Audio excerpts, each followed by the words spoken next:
Greetings, everyone. Hope all of you are having an absolutely fantastic day. Welcome to episode 3 of our Devil Mythic Path playthrough. In the last episode, we had just finished getting to basically the heart of Act 1. We're here at Defender's Heart, and we had also just leveled up, so let's take care of that first and foremost. War Priest, I got my levels. What's next? What did I get in the first one? I had Weapon Finesse, and I had Slashing Grace. Which, I have that, but I'm doing very little damage. Oh, but that's because I'm still just using a regular version. I need like a +1 or a Masterwork version. So for now, we're not going the 2-weapon fighting route, because getting the 2-weapon fighting feats and being able to attack with finesse takes quite some time. So I could get Piranha Strike, but I feel like I'm only just barely hitting enemies. I think I'm gonna go the combat reflexes route instead.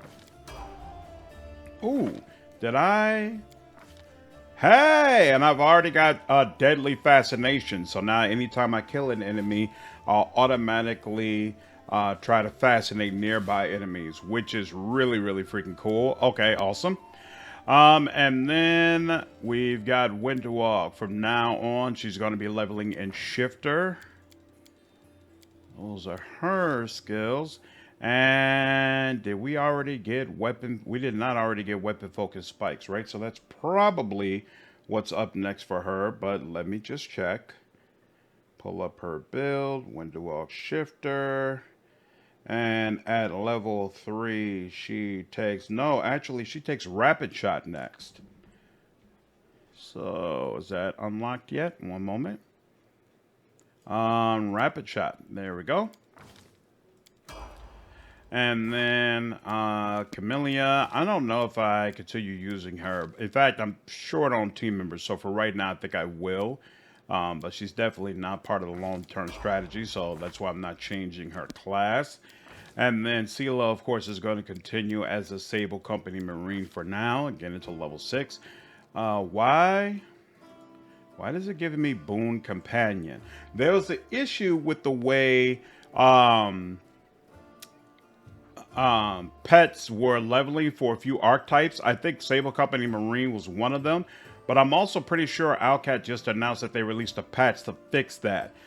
Oh, but you know what? I might have still had the game up when that patch came out, so maybe my game isn't properly patched yet, but that's fine. We'll see if the pet gets another level once I finish this. Alright, Seelah, first level, she got Weapon Focus, she got Power Attack. Oh, she got Iron Will for her level 2 combat style feat. And now...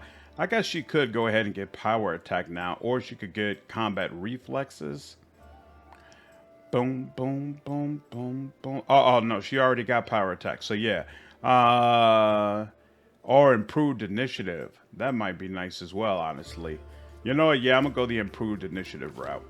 And then Demons of Magic for favorite enemy, why not? We'll roll that way. Ooh, and now her Hippogriff has... Strongest Wings. Oh, no. Strongest Wings, we'll never use that. It's that level 7 where it gets the heavy landing ability that I'm really excited for. Oh, well. All right. We no longer need to be sorted by weight. Let's just sort by type. That's fine. I definitely want the... Oh, yep. And here we go. The pet did get an additional level the way it should. So, thus far, it's working fine. And when I restart the game, I'm sure... it'll get everything that it needs. I believe... Oh, we're at level 3. What does it get at level 3? Hold on one second. Because I can't get the improved unarmed fighting, I believe, until it has a ranking of 4 in intelligence. So at level 3, it takes combat reflexes. Awesome. Oh, and you know what? After intelligence, dexterity is what I would level next. So then it'll have... +4 in dexterity and get 4 attacks of opportunity. Excellent. And then, so that combos very nicely. It's got +4 dexterity, trips all the nearby enemies, and gets an attack of opportunity against everybody who tries to get back up after being tripped. So that all works very, very seamlessly. Now, you should have an amulet. Oh, look at that. It's been identified. Excellent. So that's a +1. Did that count, actually? Yeah, okay. +1 for you. And you definitely should have a cloak of resistance. And you should definitely have bracers. And now your AC is 23, which pretty sure is going to be more than everybody else here. It is. None of those weapons appeal to me. The chainmail, nobody's going to use that. So all of that stuff is gets sold. What is this? Provides a +2 morale bonus on perception and lore nature. I don't remember who's supposed to specialize in lore nature for me. It might be you, actually. Or me, rather, but I don't deal in perception. So, wait, no, I'm lore religion, and then you're not lore nature either. Oh, she's got some lore nature, and she's got some perception. You know what? I will go ahead and put this on you. Sure, why not? And then, what do you provide? Provides +1 morale bonus on knowledge world, knowledge arcana, lore nature, and lore religion. You know what? I'll go ahead and give you some more lore religion. Why not? And okay, I think we're in a good spot now. Boom, boom. We already cleared out this chest, so let's head out and start meeting people. Hey, wait. Mind if I bend your ear about something? Anevia is outside your door, leaning casually against a shelf. So here's the first and most important thing. Beth gave you a crucial mission. I get that, and I know you'll get the job done. I saw you in action. But here's the rub. By sending you out on an errand, we're weakening our defenses here. If they come at us while you're gone, I don't know if we'll be able to fight them off. When do you think the demons will attack next? Your guess is as good as mine. It might not be here. They could attack the whole damn city. Those vermin know they've lost the upper hand and that we're going to push back hard. If things kick off here, you should know. After they attack, some things can be changed beyond recognition. So if you got any business that needs taken care of, you better do it soon. Everything seems clear so far. What else do you wish to discuss? So, the rift that damn beetle left with his scythe? Yeah, well, it cut the city into two, and it's kind of difficult to get across. My scouts tell me there's a halfway decent place to set up a crossing in Market Square. Not that any of them tried to make sure, but if you got a mind to go across, and I think you're going to have to eventually, you might want to give the square a once-over. Thanks for the warning. See you later. Later. Watch yourself out there.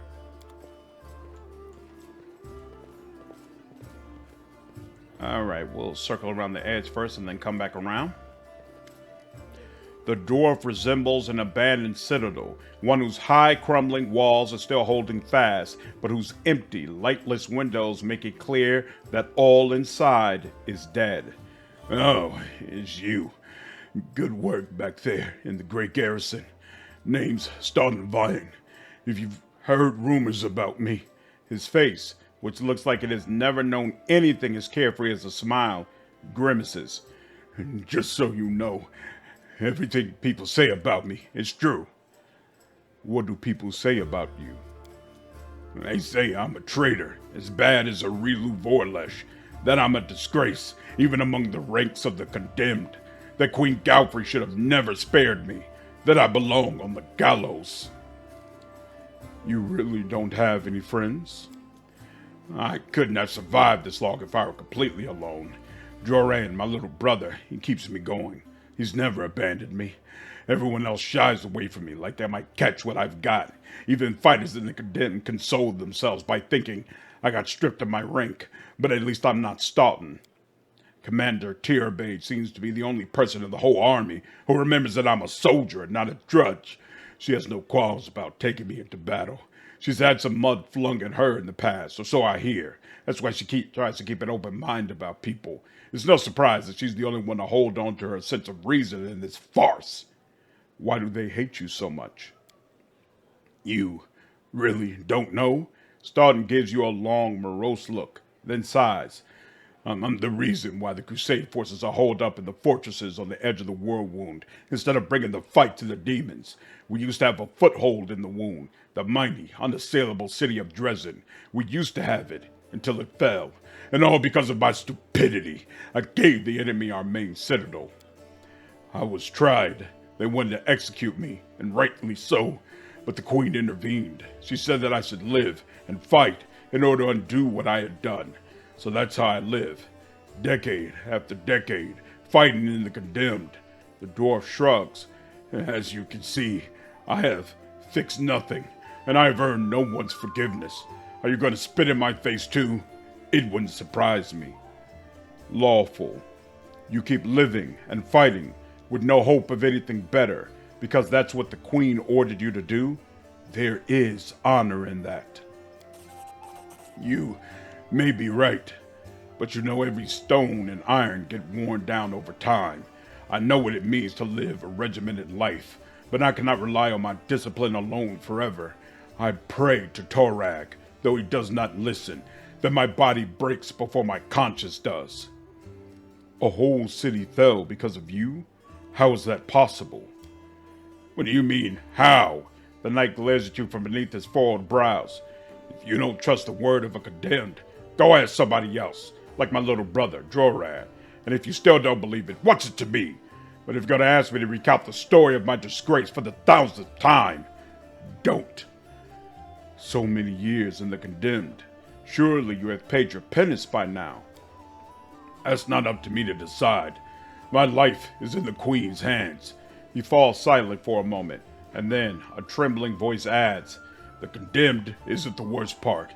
All these years I have prayed to Torag for forgiveness. Countless times I've gone to his priest. Countless times I've kneeled before his altar. If only the father of dwarven kind would answer my prayers just once. Not to restore what I've lost, but just to tell me that I am still one of his children. But it seems he doesn't give a damn about me. What can I expect from mere mortals when my own God doesn't think I deserve redemption? I need to talk to the elf who calls himself the Storyteller. Do you know where I can find him? The Storyteller? Staunton strokes his beard in thought. A strange old fellow, that one. He used to sit with me for hours, asking about all sorts of things.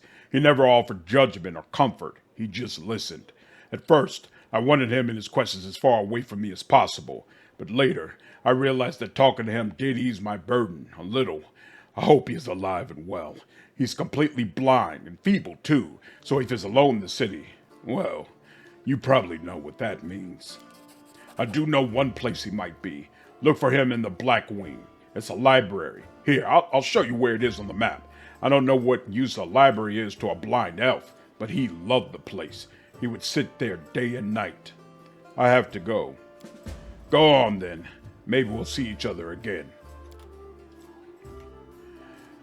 I think the character of Staunton Vane is really cool. I'm not really satisfied with the resolution of his story. I believe that help is already on the way. The queen will not leave us to die. If you are not playing as a lich or a Eon or a gold dragon, a stout old man with a fuzzy gray beard mumbles a prayer. He looks as tired as everyone else in the tavern, but determination is stamped up on his haggard face. What can I do for you? Who are you? Visali Rathamus, rector of the local temple of Abadar.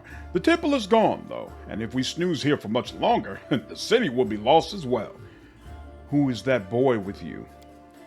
This one, Kyodo, the shepherd, my apprentice. He's a smart boy, and his faith is strong. He still stirs Iristil, though, but there's still something you learn from an old servant of Abadar. He'll be a great cleric when he gets a little older. What kind of help can I expect from you? First, I sell scrolls. I have a lot of them, something for every emergency. Second, while you're here in the tavern, I can read one for you. Guaranteed. No surprises. But you better not go into the city without a cleric. I won't be going there myself. I'm too old, and my powers are needed here. Show me the scrolls you are selling. But one of the things I was really disappointed about when it comes to... Do I need to buy those? I don't think I do. Braces of the Wizard. What is this? Grant armor bonus of +2. just as though they were wearing armor. And a +3 competence bonus on all knowledge arcana checks. Ooh, this would probably be useful for my pet. Oh, it's 12,000. Yeah, no, that's not happening. Icy Protector, this is useful for Camellia. Guardian of Life is on the wearers. They get the Death Ward +2 morale bonus to AC of attacks of undead creatures.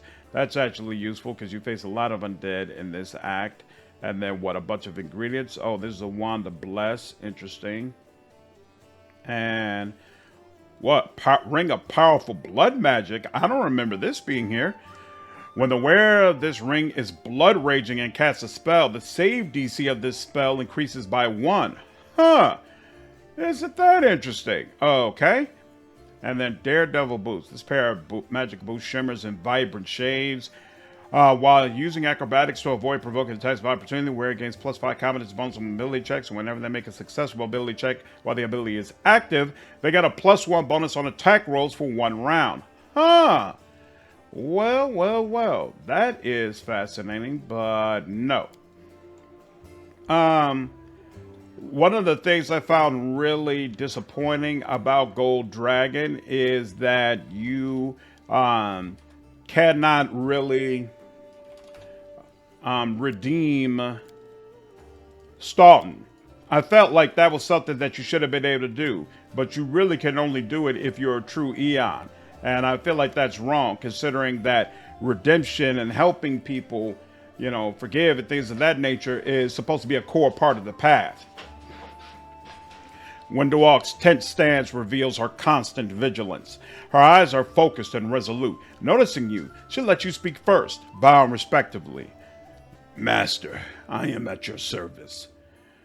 Let's talk about you serving Seelah.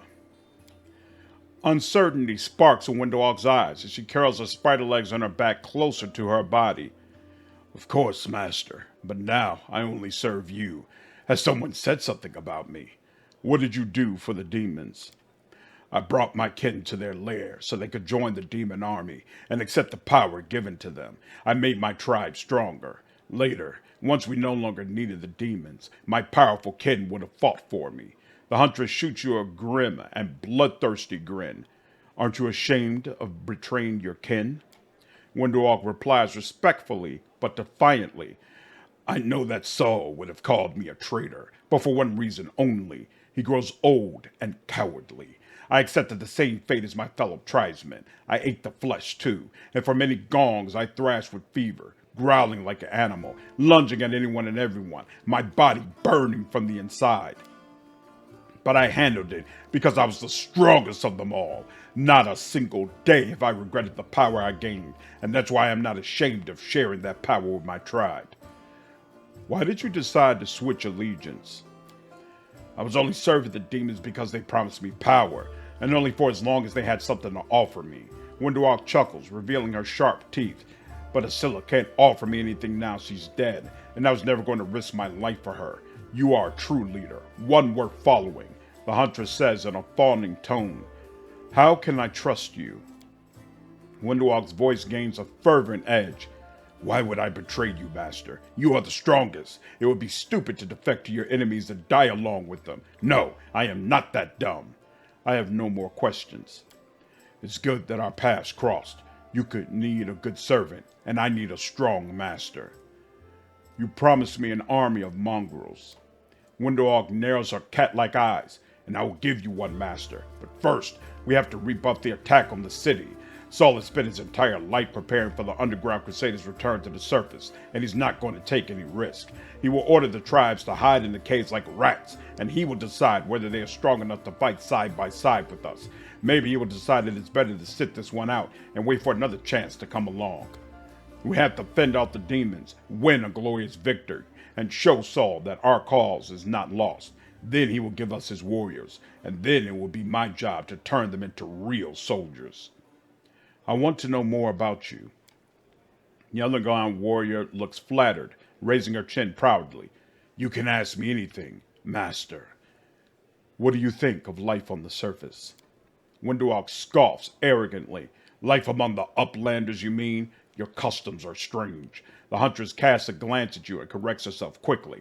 I mean theirs, not yours, master. You are strong and clever, but I look at other Uplanders and wonder.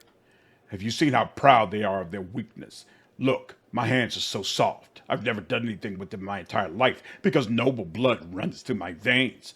What does it matter who someone's parents are? I'm the daughter of a former chief of the tribe. So what?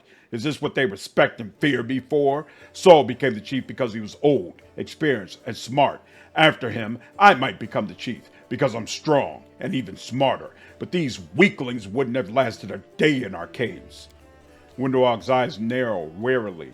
Everything is strange here, but it's all right, master. We'll put things right, won't we? Tell me about your life in the caves. Life was better than an uplander might think. You're surrounded by rock on all sides. It's sturdy, dependable. When you hide in a crack, you know for sure you're safe. Not like here. All this empty space around you. You always have to be on guard in case an arrow flies from any direction and hits you. Life underground is calmer somehow.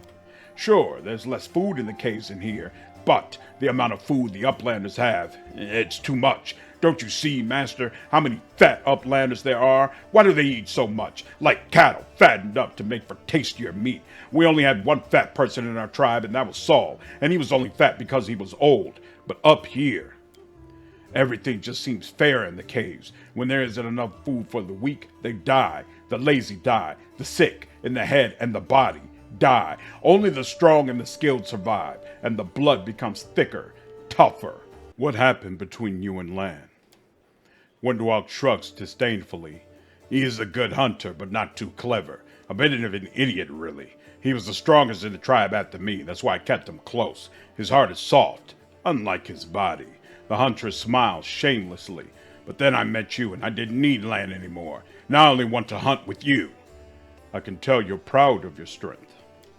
Wenduag throws her shoulders back proudly. Of course, let everyone see who is standing before them. The weak must obey the strong if they don't want to be reminded of their place. Even when I was a snot-nosed little cave rat, I could bring neithers twice my age to heal, because I feared nothing and no one, pain least of all. I was showered with praise and compliments. The best hunters of the other tribes wanted me, but what did that matter to me? The moment you start listening to flattery is the moment you get soft and you die. No, I always pushed myself further, challenging myself, talking myself to the very edge. Many times I almost died, but I always came back stronger. I earned all my strength on my own, and if anyone didn't respect that, I just grabbed my knife. That's why I became the best hunter in the tribe. On the surface, your people are called mongrels, but I take you don't like that term. Huntress shrugs her shoulders. Let the uplanders call us whatever they want, it doesn't matter. I know what you're trying to do. By giving us that stupid nickname, they are asserting their status and superiority over us. But it's normal to try and dominate a stranger you just met. That's expected. When my kin conquer the lands on the surface, people will call us by whatever name we choose. Why do you serve me? Wenduag gives you a bland smile.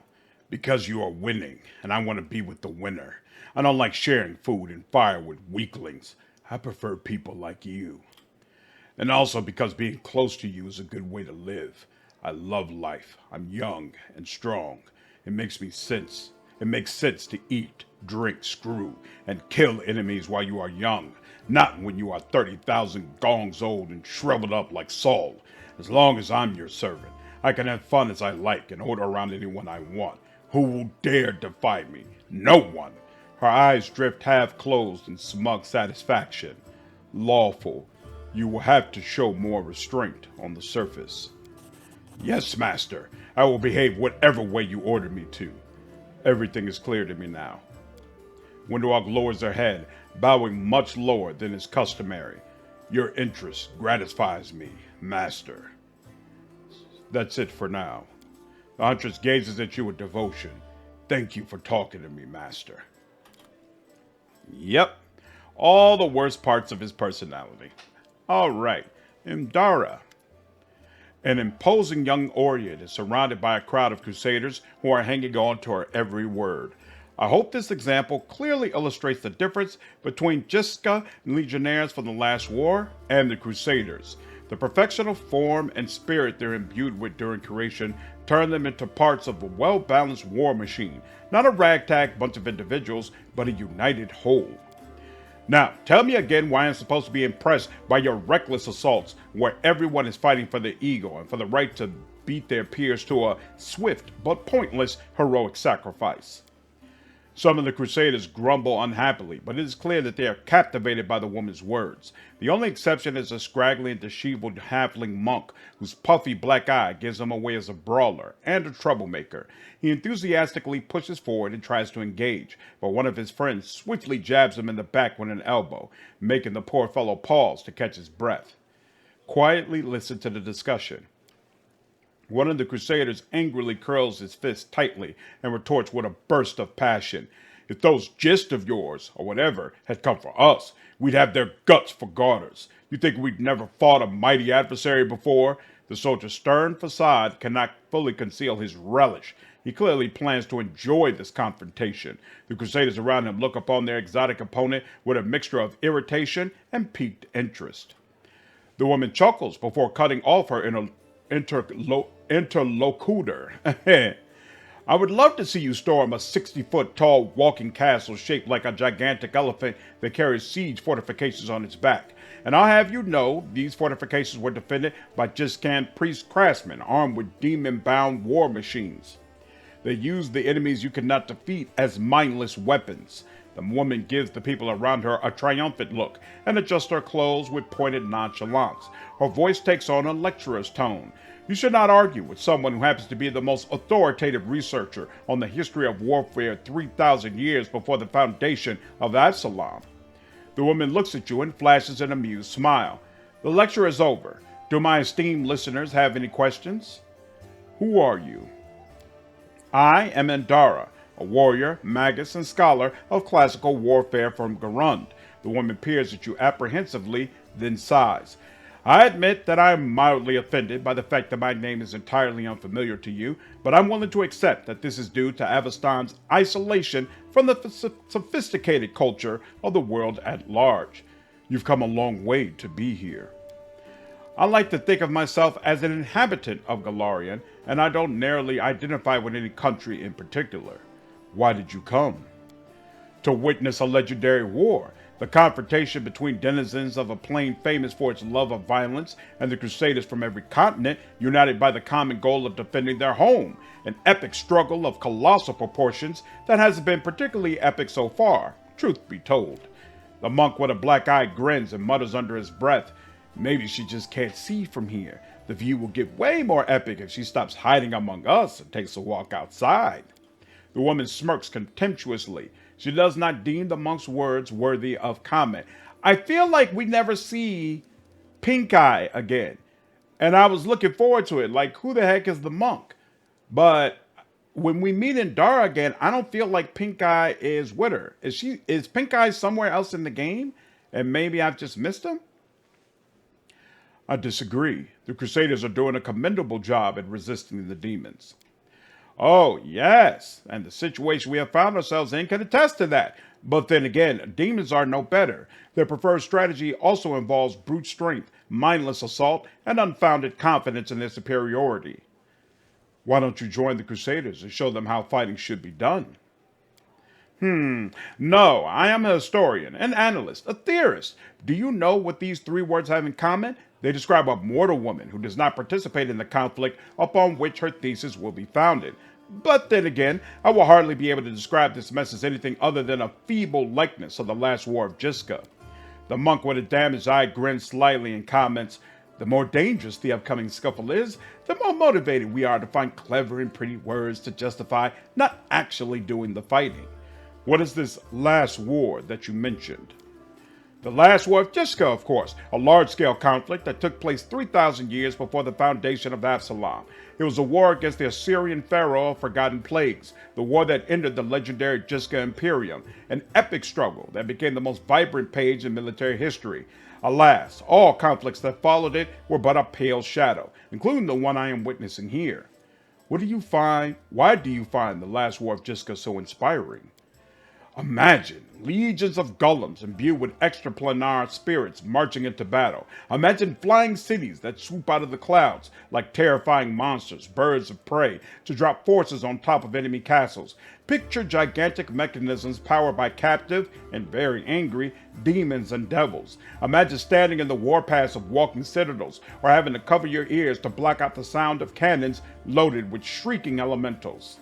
Finally, imagine the ultimate weapon that defeated the Jiska, the deadly night plague. This affliction was an attack dog, a trained epidemic, a tame pestilence, striking only those who its master wanted to kill. Imagine all these terrors and understand that no flight of fancy can even come close to the horror of the nightmares that they made real. How do you know so much about Jiska's last war?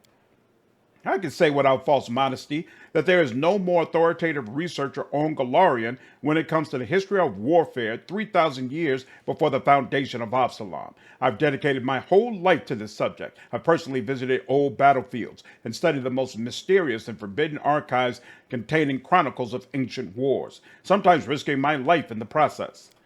I saw a fallen sky city of the Shori Empire with my own eyes. I ripped out the control crystal from an exterminator-class combat golem that guarded a Jiska laboratory with my own hands. These fingers held the glass flask that the servants of Pharaoh of Forgotten Plagues used to create the first generation of pestilence that devastated the Jiska Imperium.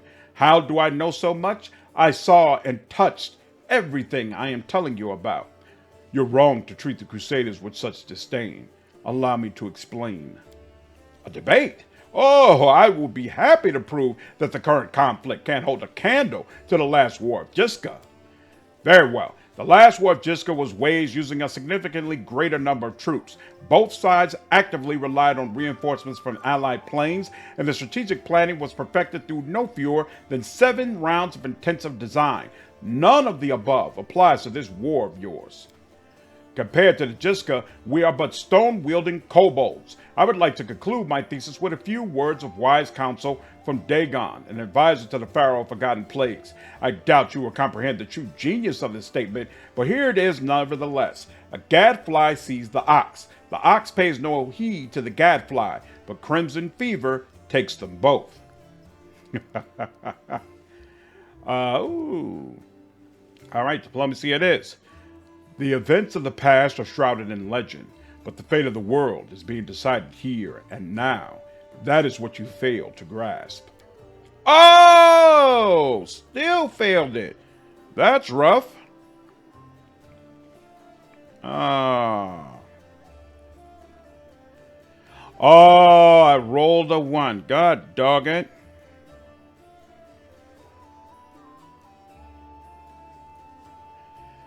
Said he, standing in the middle of a dingy tavern. Indarah graciously accepts the chuckling of our audience. One mustn't overestimate the importance of current events for world history. Should Kennebreth's fall, it will become yet another page in the chronicles of the World-Wound conflict. Should it endure, it will be fortunate to earn any mention at all. The monk with a black eye stifles a giggle and looks like he wants to say something, but ultimately holds himself back. Principles of war are always the same. Weapons, causes, and resources may change, but the foundations remain immutable. Then why don't we study tactics by watching a couple of rock-wielding goblins fight over a dead rat? Indarah's sarcastic words produce a burst of laughter from the audience. Oh, 12 and it still wasn't enough. Good lord. Point at the monk with a black eye. I think he has something to add. The halfling perks up, takes a deep breath, and bellows dramatically, "Oh, enough! I was patient with you, the so-called expert, but I've got something to say. Firstly, screw you for disrespecting us and what we are doing because of some dusty old books. Secondly, I heard tales about the epic wars of old, and next, Zia and elsewhere, and each time they claimed it was a slaughter no future war could hold a candle to. So say the old farts while honest soldiers like us get ready for the next battle.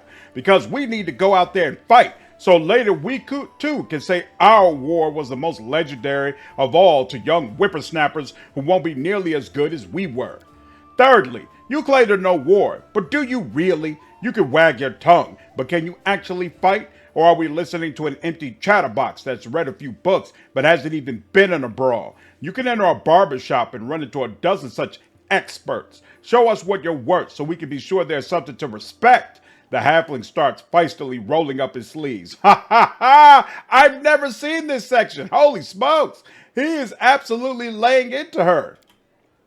Indarah is slightly taken aback and looks at the monk with obvious displeasure. I am not going to compete with you in brutishness.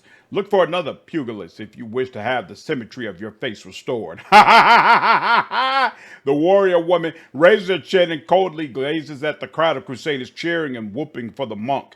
It looks like holding a scholarly debate in a god's-forsaken tavern was a mistake. Have you changed your mind about joining the Crusaders?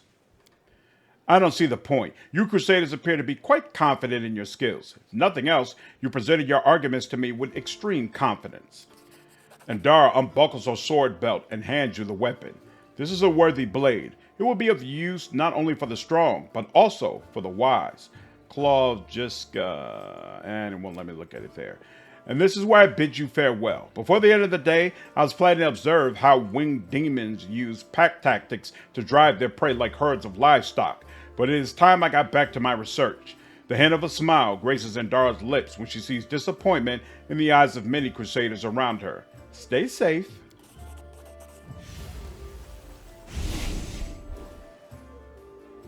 The monk nudges you with an elbow, his friendly jab perhaps harder than intended due to his enthusiasm. Ah, yet another egghead full of theory but not sense. To understand war, you need to live it. Take part in it, not gawk at it from the library. The monk takes off a pair of plate gauntlets and hands them to you. If you ever see this chatterbox sling mug at Crusaders again, use these to smack her across the face and tell her I said hi. Wow, never ever done that. Never done that. This gauntlet grants its wearer a +1 enhancement bonus on attack and damage rolls with unarmed attacks and natural weapons. Like you. Oh, snap. That's awesome. And this is a short sword. I could probably use that if I wanted to, but I don't want to, so I'm going to leave it there. In fact, no, I will end up selling it. Oh, that was pretty cool. Definitely haven't done that before. Awesome. Seelah smiles at you warmly. Hey there! During that march through the dungeon, we never got the chance to exchange a proper greeting. It's high time I shake your hand. I'd like to know more about you. Of course, ask anything. I'll answer honestly. Tell me about yourself. Where are you from? I'm a little bit from Geb, a little bit from Katapesh, but mostly from the Knights of Iomedae. I was accepted and began my training at 14. I belong to their ranks more than I belong to any other place. You've come to Meddev by a long road, haven't you? A very long one. Seelah looks at you cheerfully. A traveler is expected to have amusing stories. Unfortunately, I only have 3 tales of any interest, and I'd like to save them for our next feast. Otherwise, I won't have anything to show for myself when it's time to start bragging, and that just won't do. Especially since I'll win the night with my cautionary tale of a battle with Chukabrakas. Lawful. Isn't your attitude toward life in war too carefree, especially for a paladin? Was that a hint of reproach? If you're only just asking, then no, I don't think so. You have to know when it's time for jokes and when it's time for mourning, the right moments for joys and for sermons. And sometimes a good traveling story can be all those things, if it entertains and purifies the soul. That story about the Chukabrakas is one of the good ones. Picture a small town in Kadara, and down the dungeons there's 2 murderers waiting to be executed. The gallows are already built for them. The ropes have been bought, but sometimes life takes a surprising turn. Suddenly, a paladin of Iomedae appears in the doorway and offers the murderers a deal. If they go with her to fight some monsters, they'll live. If they survive, that is. There's a big difference between imminent death and probable death with a glimmer of hope, wouldn't you say? So here we are, traveling through the desert, me and my friend, a priestess of Serenre, along with the little rat folk fellow who'd asked for our help, and the 2 cutthroats. We get to the rat folk village and see their bodies laying around, all drained dry. We figured we'd have to fight vampires. That's how the little rat folk described the monsters who attacked their village. That's why we went in all brazen-like. The sun was high, and the vampires couldn't attack until dusk. But we never got a chance to look around. Black shadows, quick as the wind, attacked us from all sides. Not vampires, but chupacabras. One of the lads we pulled from the gallows got killed right away. The second one ran for his life. That left me, the rat folk, and Kyra. That was the name of the priestess. And we all steeled ourselves for the fight of our lives. And just when we thought the end had come, with the Chewbacca's surrounding me like a pack of dogs around a bear, our rat folk friend wounded and down, and the teeth of the quickest of those blasted monsters clenched on Kyra's shoulder, right then, when all hope was lost, the other lad from the gallows suddenly comes running back. He kills the beast attacking Kyra. I'm sure you know what a turning point in a fight looks like. Well, this was it. A moment before, we were lost, and a moment later, we had it back under control. The Chupacabras dropped dead, one by one. The little rat folk is reunited with his family, who are hiding in the basement. The priestess and I closed the eyes of that boy from the gallows who saved us. It was a shame he didn't survive the fight. May the gods keep his soul in its journey through the afterlife. That's a good story. He could have died in disgrace on the gallows, but instead, he died a hero. And I'd fancy the stunt earned him some points at his final judgment. It's smart to remember our journey doesn't end in death. Had it not been for that mercy, Milos, that was his name, would be hanging from a noose, and me, Kyra, and all the rat folk would be dead in that village. Someone told me that a kind deed done by an unkind person is 100 times more precious. By the same token, an evil done by a noble soul is 100 times more horrifying. That's what I really wanted to say. The Chupacabras were just a good starting point. What made you become a paladin of Iomedae? Seelah's gaze sharpens momentarily. Then she sighs. That's a serious question, and a good one. You should ask it of your companions, but it's a long story.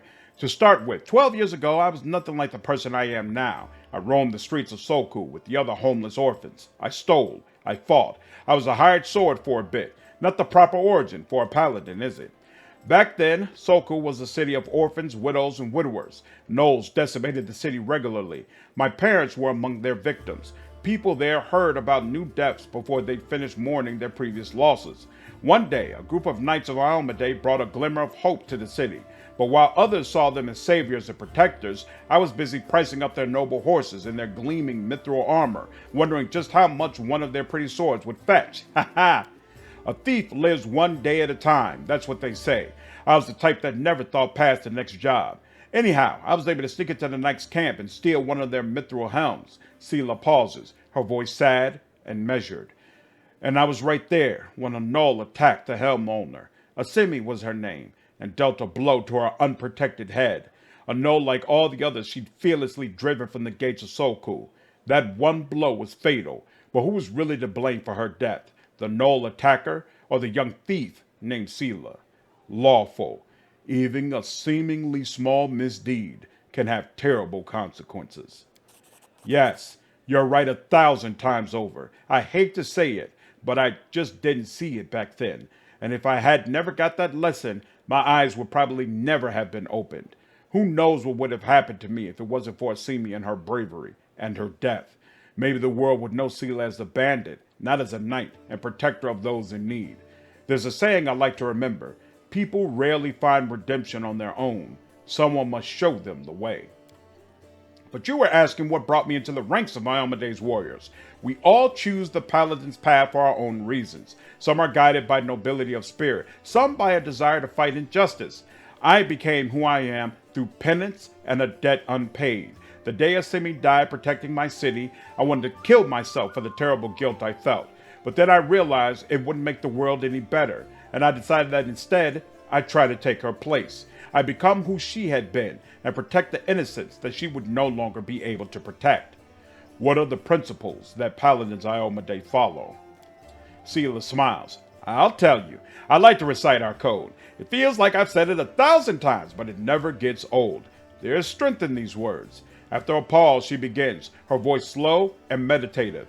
I will learn the weight of my sword. Without my heart to guide it, it is worthless. My strength is not in my sword, but in my heart. If I lose my sword, I have lost a tool. If I betray my heart, I have died. I will have faith in the inheritor. I will channel her strength through my body.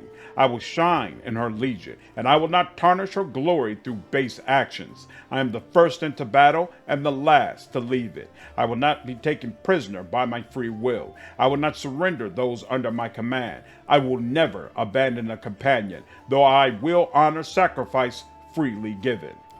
I will guard the honor of my fellows, both thought and deed, and I will have faith in them. When in doubt, I may force my enemies to surrender, but I am responsible for their lives. I will never refuse a challenge from an equal. I will give honor to worthy enemies and contempt to the rest. I will suffer death before dishonor. I will be temperate in my actions and moderate in my behavior. I will strive to emulate Iomede's perfection. That's a creed for your ass. Thank you. I've learned everything I wanted to know. I hope I didn't bore you. Ask me something else if you like. Irabeth said your friend Jernaugh is missing. Do you know where we should look for her? Irabeth is worried about her fighters. I understand that. I wanted to look for Jernaugh myself, so I didn't distract you. But since you're in this too, I could use some help.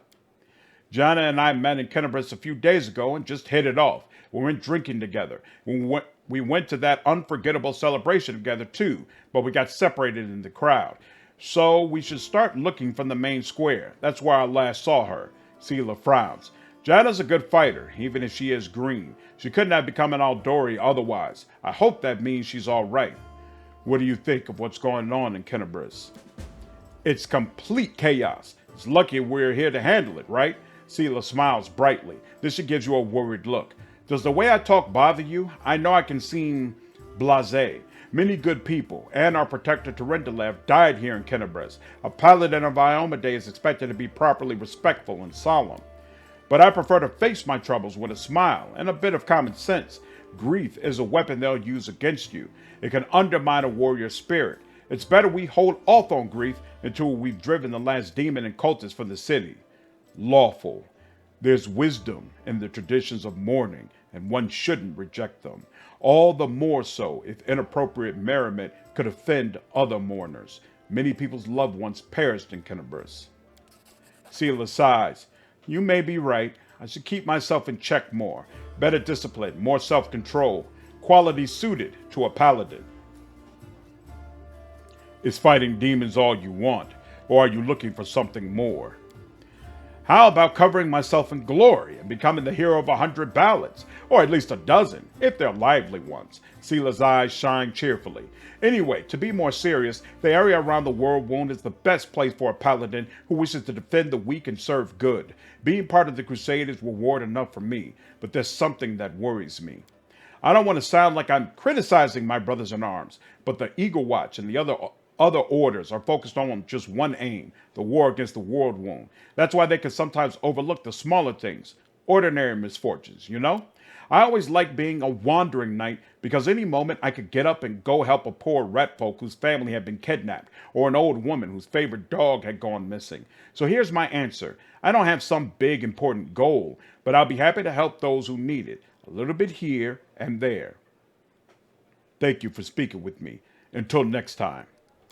Seelah smiles. See you. Really a big fan of Seelah. She's one of my favorite party members for sure.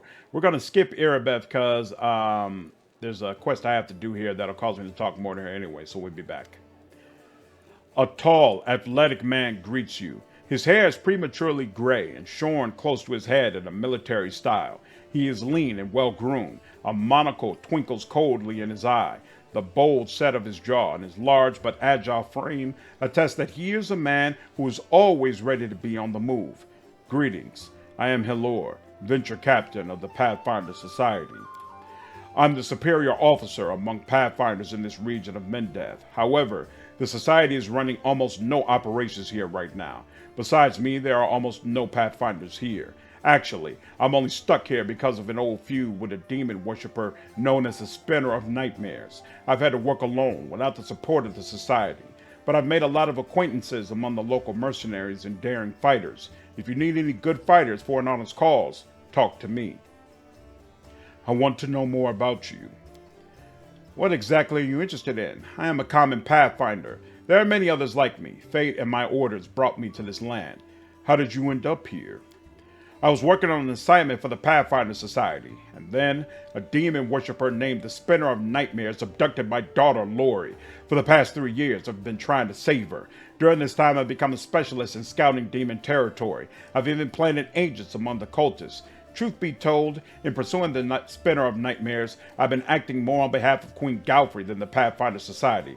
It's a long story. Maybe I'll tell you the rest of it sometime. Hilor frowns grimly. The Spinner of Nightmares is a true spawn of the Abyss. I've fought her many times, but I've never been able to seize her by the throat. Tell me about your daughter. Hilor smiles, showing his healthy white teeth. As a girl, Lori was just an angel. We lost our mother early on. She was left to follow my example, a drifter with little idea how to talk to a 10-year-old girl. But even with such questionable parenting, Lori managed to grow into a wonderful girl, brave, smart, beautiful, and entirely unbearable. She always argued with me about everything. When Lori was 18 and told me she was going to be a Pathfinder, all I said was, all right. I knew there was no use to try and talk her out of it, and she was a fine Pathfinder. Hilor's fist clenched with a painful sounding crack. I'll never forgive the Spinner of Nightmares for taking my girl from me. Tell me about the Pathfinder Society. The Pathfinder Society is a global organization that unites opportunists and adventurers of all kinds. We explore the world and uncover its secrets, travel, and sometimes face down threats.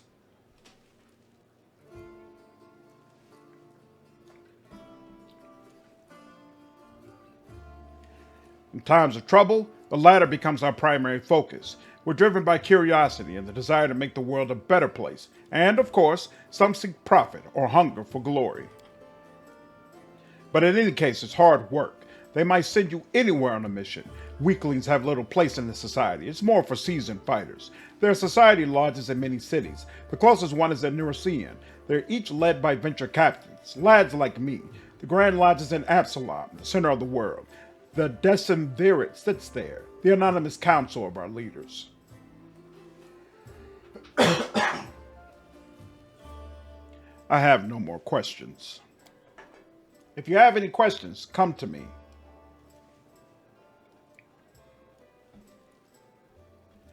Tell me about your confrontation with the Spinner of Nightmares. It all began with a task of the Pathfinder Society. I arrived in Neurosian with my team to investigate the sudden death of a famous crusader, Baron Falron. We soon focused in on a small hospital for the wealthy, where Falron was being treated shortly before his death.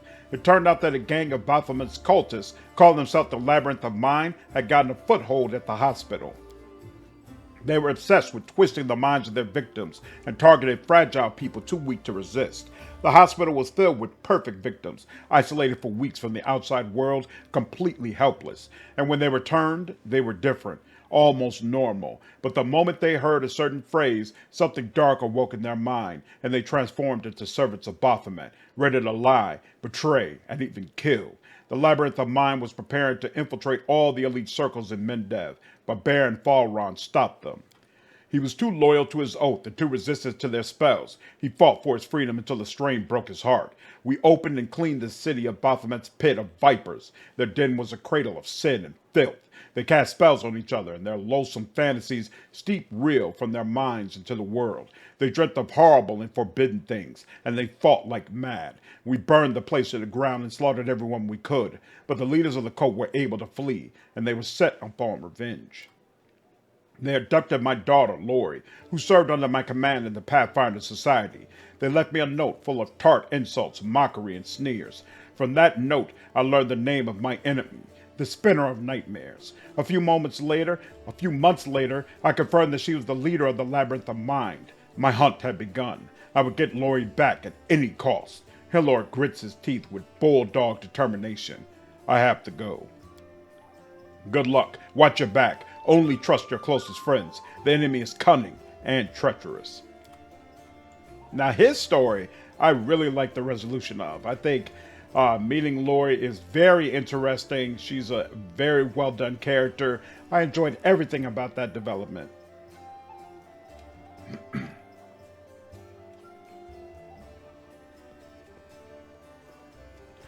Camellia looks you over pensively, toying with the snake-shaped bone amulet that dangles from her pale neck. Noticing your glance, she gives you a cold, barely there smile. Greetings. It seems for a moment that she wants to say something else, but the pause grows too long, and she slips back into cautious silence. Tell me about yourself. You want to know more about me than you already do? Why? Camellia arches a dainty brow. I talk to the spirits of this tormented land, and they guide me in battle. I'll help you fight the demons, and I swear that you can rely on me in this manner. Isn't that sufficient? Where did you learn to wield a rapier so well?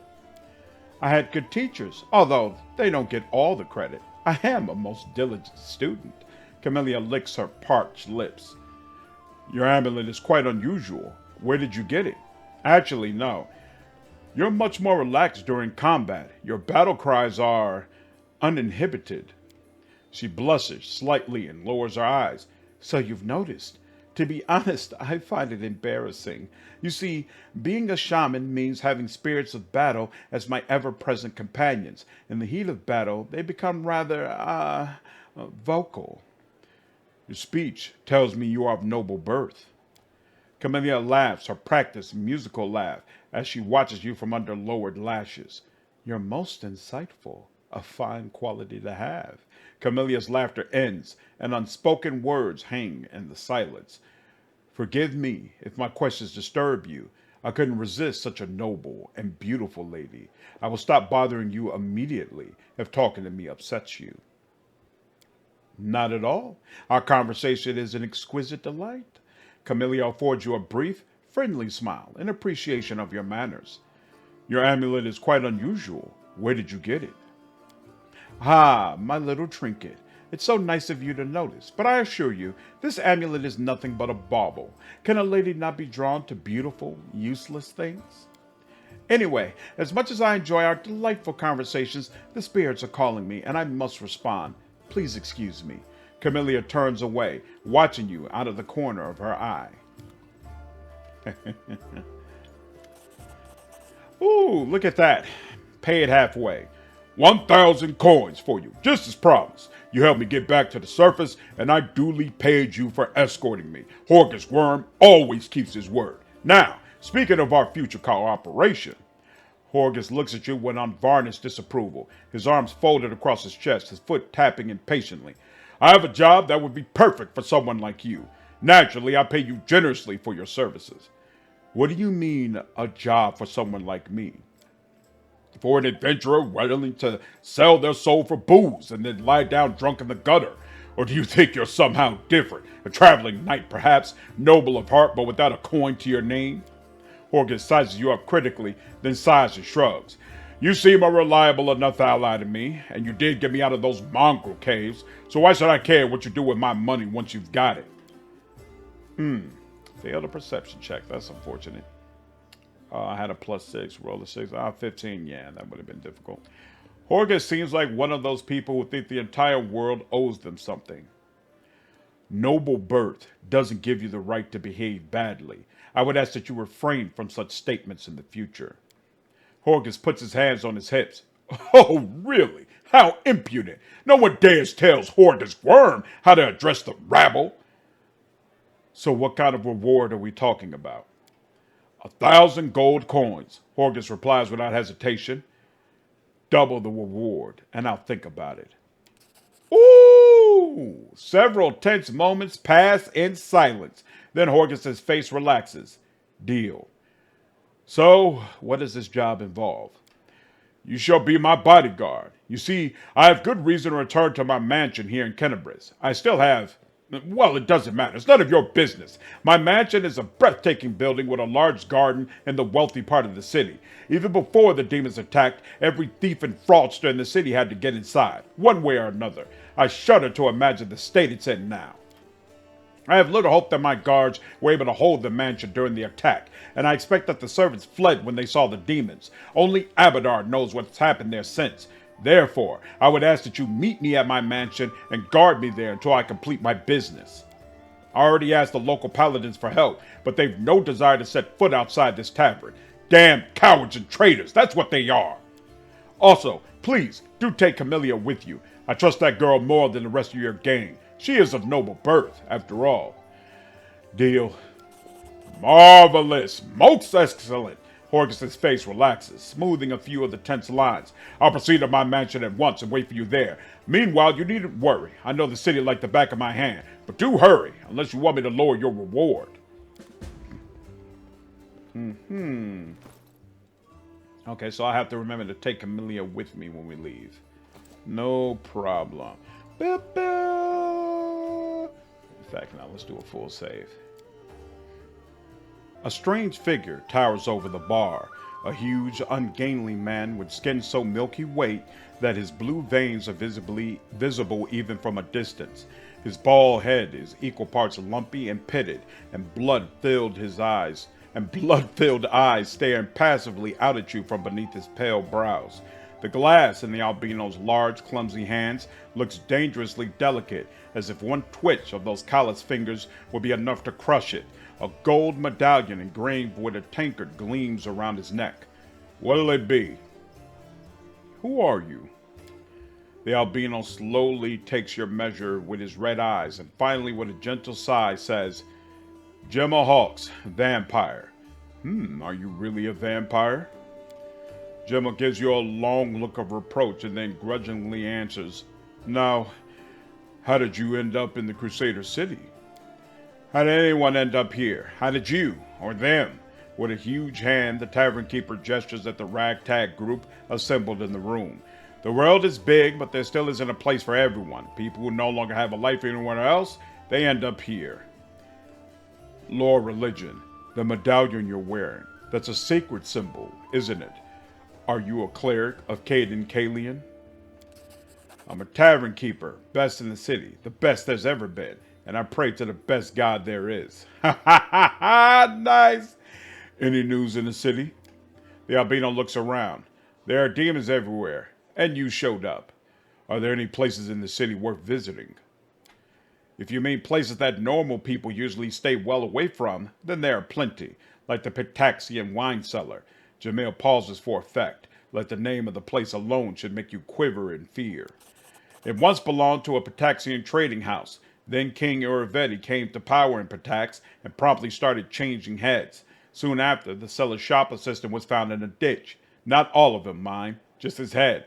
Numerian gangsters had taken possession of the place. They wanted to sell something stronger than wine on the street, and they ended up on the gallows. Then King Irabeth's number was up. So now the store stands empty and unclaimed. People say that a headless ghost wanders the place at night, moaning ghoulishly. Ooh. After coming to the end of this story, unusually long by his standards, the tavern keeper takes a swig from his tankard.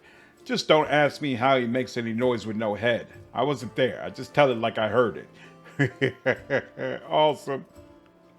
I see you're not one for talking. Jamil gives you a long, mournful look and says nothing. Show me what you have. All right, we got some potions, blur invisibility, stuff. What's this? Cast a cantrip or first level spell. The spell deals 1 additional point of damage per dice roll. That's kind of interesting this early in the game. Once per day, you may use this item to grant your party total concealment against ranged attacks for 1 minute. That could be useful. Dark Omen. If you have the ability to cast spells spontaneously, you get rid of exhaustion, fear, waves of fatigue. No. Bag of holding small. Definitely want this. What? No, I don't want that. Blessed weapon.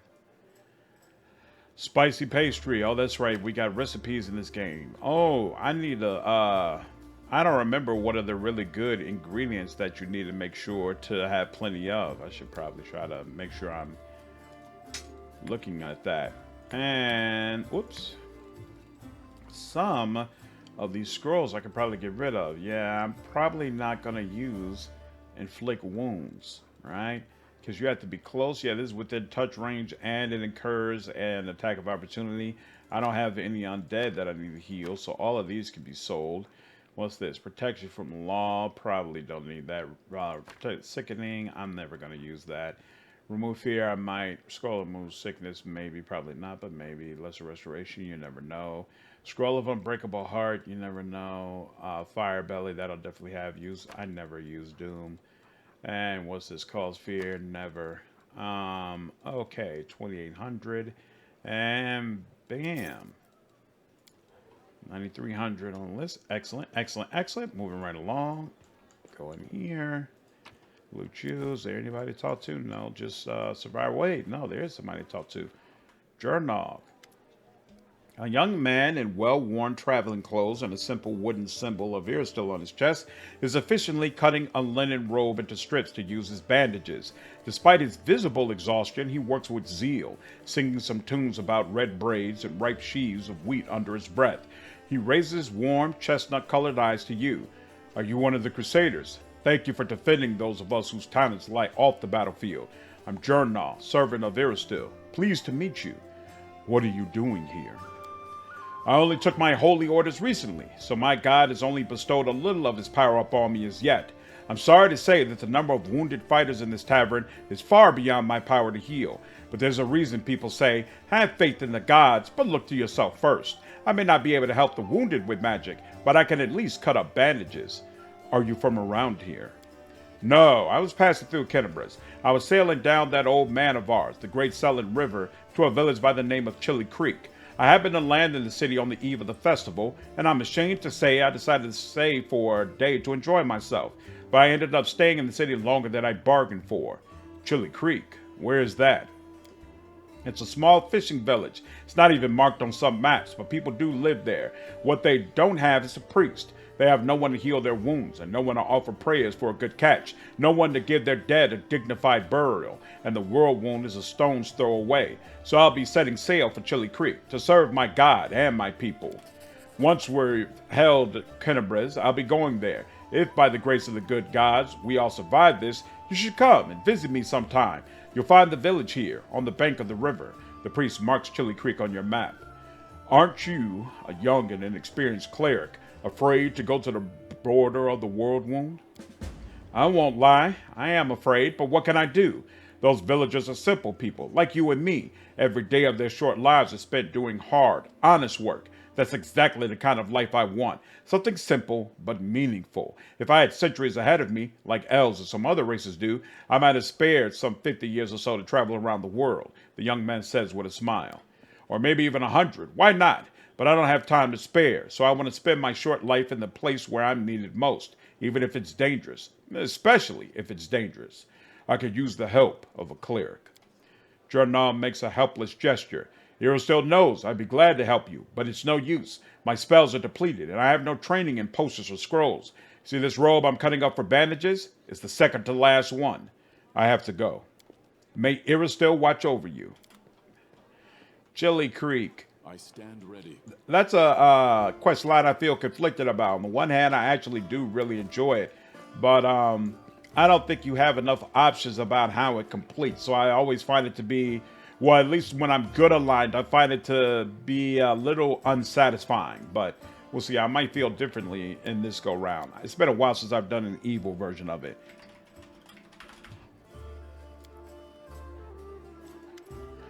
A tall, fragile-looking elf sits in front of you, eyes closed. He is pale as a ghost, his arm wrapped in a blood-stained bandage. You spot other bandages on his body under his clothes, but even in such a miserable state, he manages to keep calm. Raising his eyes to meet yours, he says faintly, I am Thorn, Autumn Haze, at your service. His pale lips are reddened by blood, but you see no signs of pain or fear in his gray eyes. Who are you? My name is Foreign Autumn Haze. I've come here from Kyonin because I am a hunter, and all minions of evil are my quarry. I won't say more than that, if you don't mind. We are strangers, and of different races and cultures. I'd rather not tell you more than is necessary. Who wounded you? A sinner, an accomplice to demons. The quarry I am hunting in this inhospitable place. Do you need help? After giving you a cold, intense look, he shakes his head. Do not trouble yourself on my behalf. A local healer tended to me. Besides, I come from a resilient, hardy people. My body will endure both the wounds and the poison delivered through them. I am Isaac. You can trust me. I might be able to help you. After a brief pause, Foreign says, it would be impolite to refuse such a direct and friendly offer.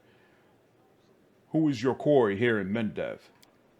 I was hunting a fugitive, a Descarite by the name of Camellia. It pains me to admit that there are heinous malefactors such as her among my noble kind. I managed to catch up to her in Kennebrus, and I wounded her. Then demons appeared, and the city was engulfed in flames. I was injured in the battle that ensued, and couldn't free her soul from its service to her dark masters. He expresses no anger or hatred as he speaks, only compassion and sorrow. I'm sorry for your misfortune. I hope things will turn out differently next time. He purses his lips. There is no need for pity. Our ancient kind is blessed with great longevity.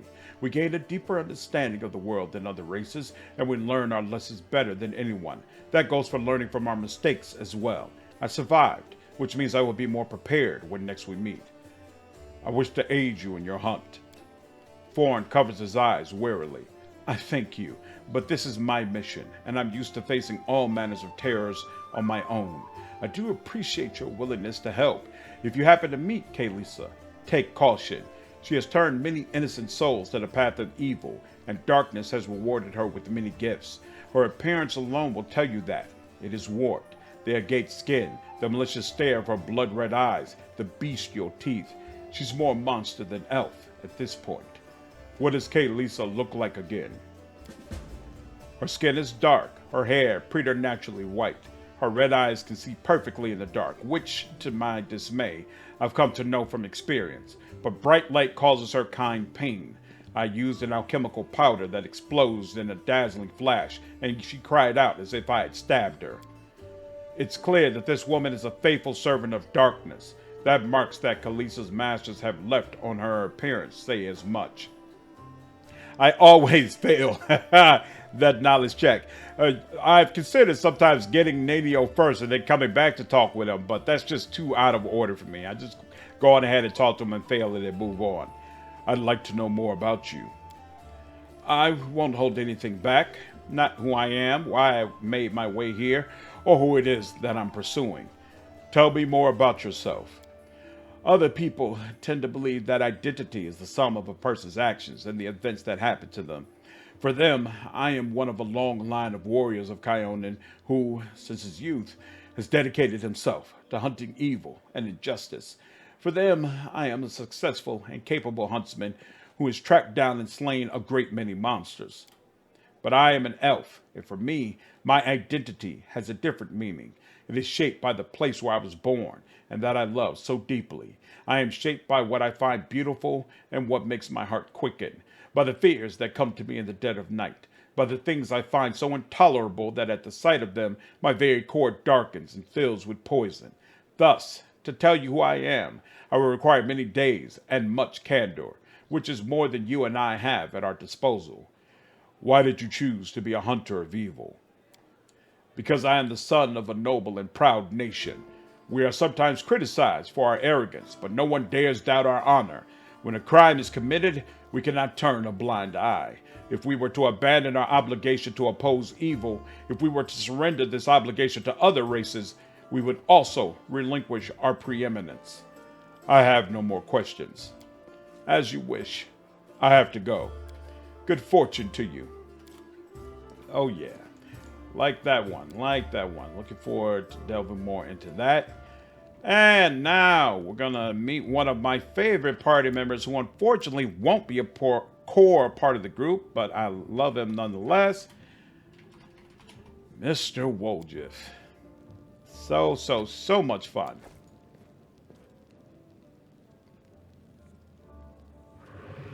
Surrender thy soul, Delvin.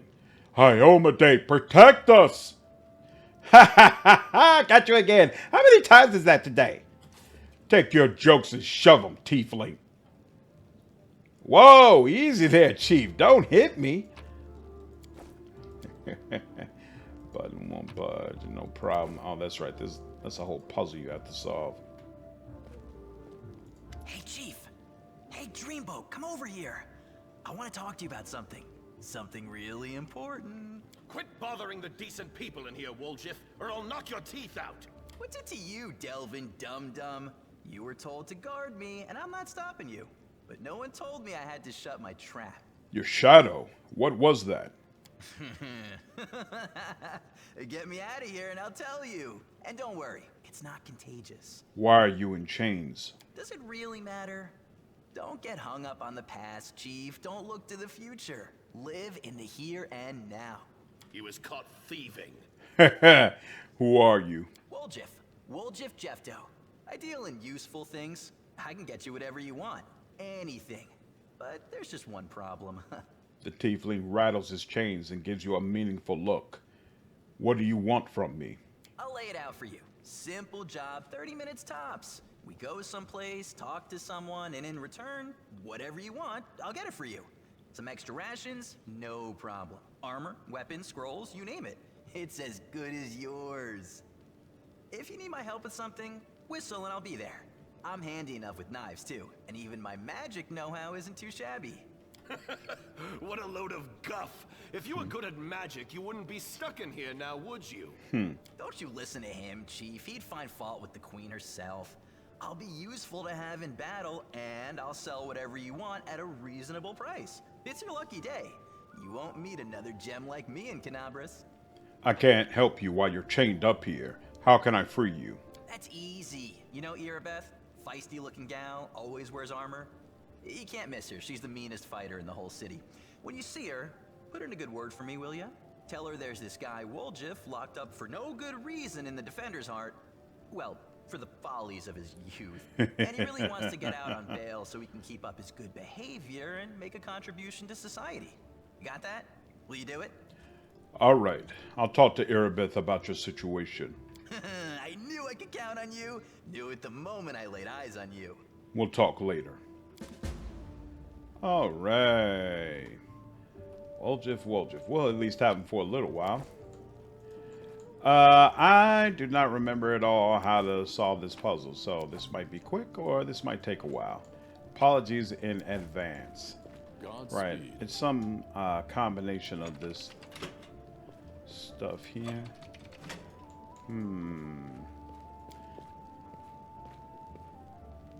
Button won't budge, no problem.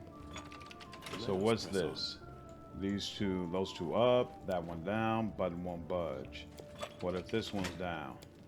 Button still won't budge. So if that's down, if those two are down and this is up, what about this? Button won't budge. What if this is down and did I try this already here? Now, both of these are up. I think I already tried. Let's see, this one. I can't see. What is it? So that's down, that's up, and that's up.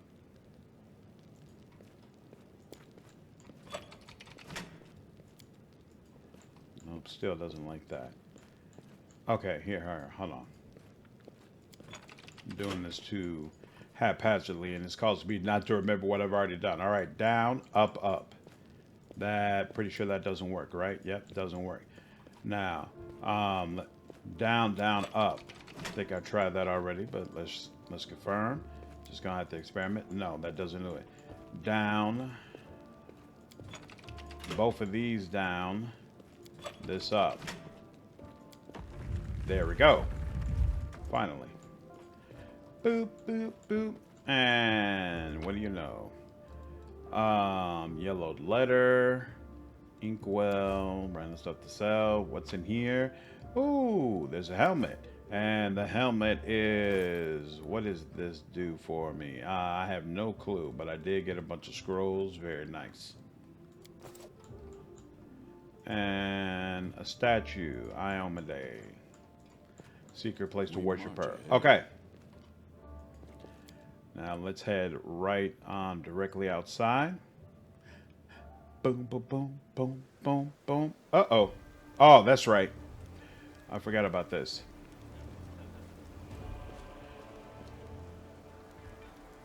Commander, look what we've got here.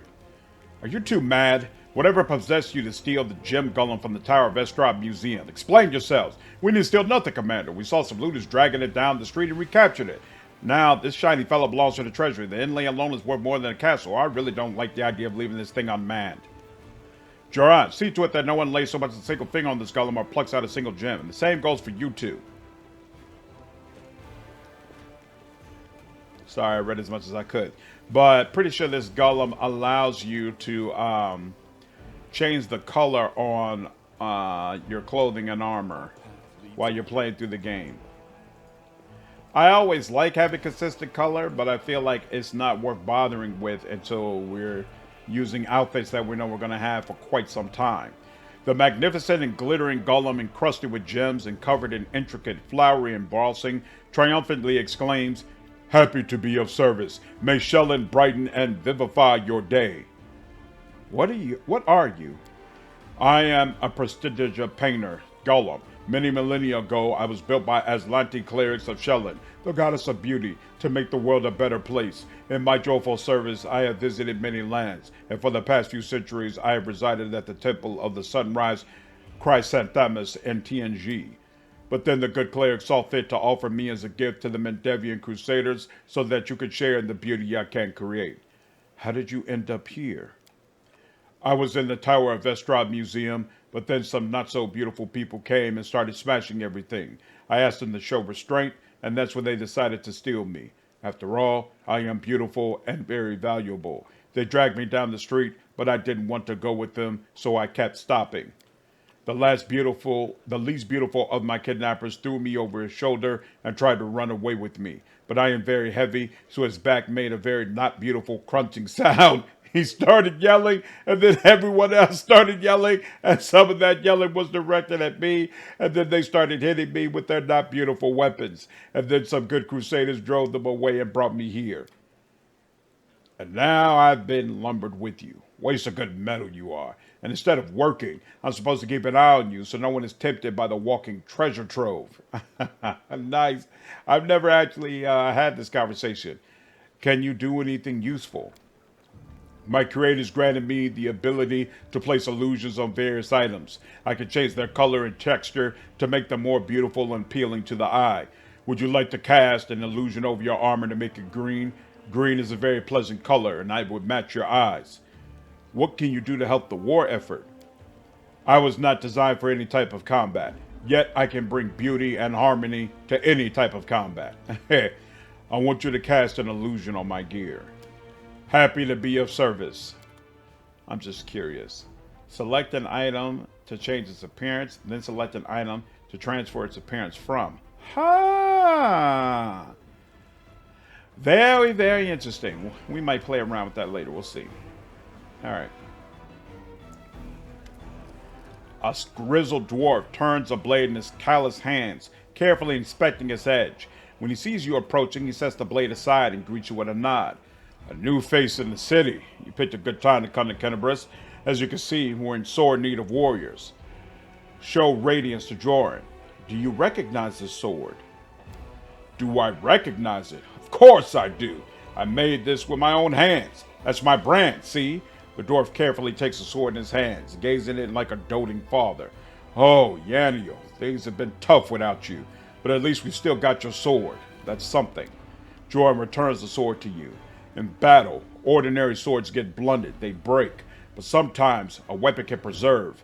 I don't even know how to explain it. I'm no authority on these things, but something like an echo of the deeds done with that weapon, or more like the reflection of the wielder's soul. I don't know. I will say one thing.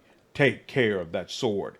Jernaugh may no longer be with us, but the demons will still remember why they need to turn tail and run when they see radiance. Ouch, the scabbard's all worn. We can't be having a fine sword like this being carried around in this tatty thing.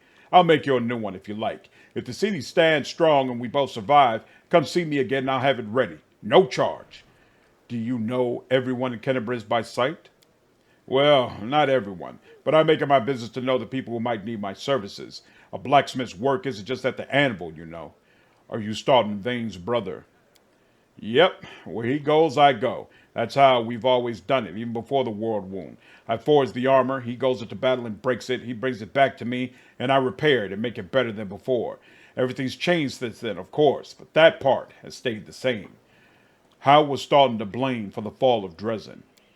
I've told this story so many times already. Well, telling it one more time won't kill me. The blacksmith sighs. Dresden was built after the First Crusade, back when it seemed like victory was ours for the taking and the demon invasion would soon be at an end. The population of Old Socorus was thoroughly diminished, and many of them hoped to see their hard fighting repaid with a small plot of unclaimed land.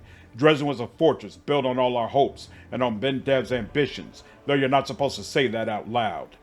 What a city it was, Isaac. You can't even imagine. It was built by the finest engineers from the Five Kings Mountains. Queen Galfrey spared no expense. Dresden was meant to be the capital of the Crusade movement, a monument to its glory and a beacon of hope for all Golorian.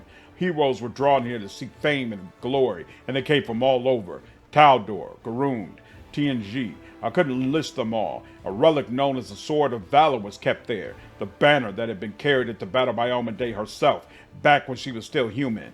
That banner protected the city and kept the demons from teleporting inside its walls. As long as the banner was in its place, Dresden was invincible, or so we thought. But then the world wound suddenly expanded. The demons launched a new onslaught, and folks started saying it was time to declare the Second Crusade. Dresden was unassailable until one young officer was tempted by a beautiful woman. She convinced him that the banner shouldn't be hanging in the city, that its rightful place was on the battlefield. She whispered honeyed words about glory and valor, and convinced him that he could be a hero as great as Iomedae herself. And the poor fool believed her. He rounded up some of his hot-headed friends and carried the banner outside the city gates on an unauthorized foray. The demons slaughtered them within seconds, but for some reason the courageous ringleader was spared. A whole army teleported into Dresden. It was a bloodbath. Joran solemnly shakes his head.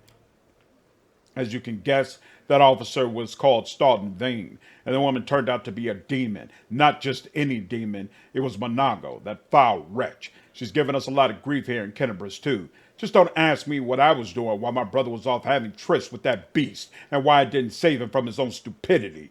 The blacksmith gestures as if to ward off the inevitable reprobation. Who could have guessed it would end like this? I failed my brother, that's the truth. I blame myself every day, looking at his plight. So that's the story. Why do you have your forge here, in the tavern yard? Wherever I am, that's where my forge is. A true master of any craft will always find the tools they need. I miss my old forge, of course. It's now just a pile of charred stone and metal, but I've still got my hands, and that means I can work. Show me your wares. Yeah, see, to me, this absolutely should be a situation where Gold Dragon can make things right. I don't know. You all can let me know down in the comments if you disagree, but I've always felt like that was kind of just missing. I don't understand why I don't have the buckler yet, so we're going to go ahead and buy one here. This light armor, yeah, it's not going to do anything more for me than what I already have. Let's see, can be equipped. Ooh. The max dexterity is a little higher on this. I'm not sure if that's useful yet. I'll have to take a look at that. And I don't need the +1 shield yet. What's this? Gwerm, damage resistance, but the wearer suffers a -3 penalty to perception skill checks. That actually helps Seelah, but here, let's... Ooh, deceiving facade. No sooner said. Whenever the wielder of this +1 buckler receives a critical hit, they are affected with the effect of a mirror image spell that produces 2 mirror images that last 2 rounds. That's actually pretty freaking nice. I can use... Why can't I use the Oh! Does this class not have proficiency with shields? Ooh. That's something I didn't consider. But it helps Camellia. But is Camellia going to be in my party all that long? Let's see. It's me, Wenduag, Seelah, Nanio, Darren, and I have one more spot that can either go to Camellia, Woljif, or Ember. But you know what? Now that I think about it, I need Camellia for the quest that requires her anyway. But that's probably not worth buying a whole buckler for. So you know what? I'm just let that go for now. Ooh, okay. So they've got some really nice light armor that I could purchase as well. 5,300. I might circle back to that. This is medium armor. I don't care about that. Attrition dagger. Yeah, I don't need that. Got a heavy crossbow. All right. The rest of the stuff, let's see. Punching dagger, masterwork short spear. They should have another version of my saber. I'm not seeing that.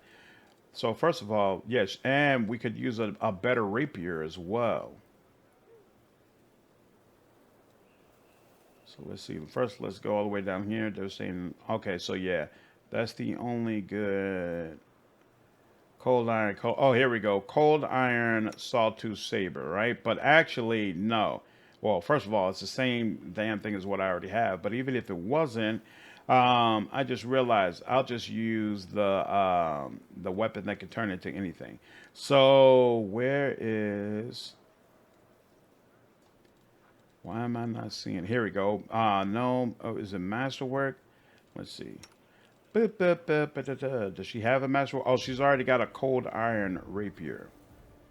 So actually, I guess I'll just leave that like that. And you've got a, yeah. Oh, here we know what this does now. Oh, I remember Marching Terror. This is the one that can cause enemies to be afraid.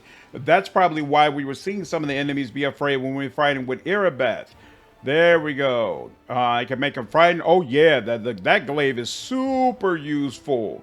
So yeah. Definitely want to have that. He'll get the right stuff. She's already got cold iron. Hopefully we get a +1 at some point. She's got her spikes, so she doesn't need anything. So yeah, we're good. At a later point though, let's see. Right now he's got armor that gives him 3 armor class and a 5 max dexterity. Yeah, we're not gonna get that. Oh wait, but we will sell all that crap. We don't need that. And he can potentially have +4 to AC from dexterity. So for right now, we're not going to worry about getting him new armor. Will resting clear this? I don't remember. It can be restored by resting or with the help of restoration less a spell. Okay, so yeah, when I rest, it'll be cleared. We're not going to worry about that until then. We want to be limited with our resting because, quite frankly, is there anybody important here? Nope, just saw regular folks. Cool. I do not want to do the Defender's Heart mission. If you all were looking forward to me going through that, I so apologize, but that ain't happening. But you have to finish this in a certain amount of time in order to skip that. So hopefully I don't screw that up, and I know resting is a big part of that. This place has been sanctified. It can protect the area around it from the corruption of the abyss. All right, back into here. And let's sell this extra stuff to you. Show me what you have. And bulk selling. And I think that gets rid of all that stuff. And we're good. All right. Go ahead and talk to Irabeth. Oh, whoa. What's that? Hilor and Spiller Nightmare. Some of these books are special, so you got to be sure to read them. But I think all the ones that give you something, they're marked in a special way. So you don't have to be worried about missing out. But just reading all the stuff we have, just to be sure. And copy recipe. Yep, that disappears. A letter. And what's this? Oh, first aid kit so I can heal myself. All right, I'm good. And yeah, only thing I got was the recipe. That's cool. All right, and let's go ahead and save. Irabeth rubs her red and tired eyes. Any success? How is the city? What is our main objective? You heard what the demon said. They're going to desecrate the ward stone and blow up the whole barrier around the world wound. That would be an even worse disaster than the world wound's expansion before the Second Crusade.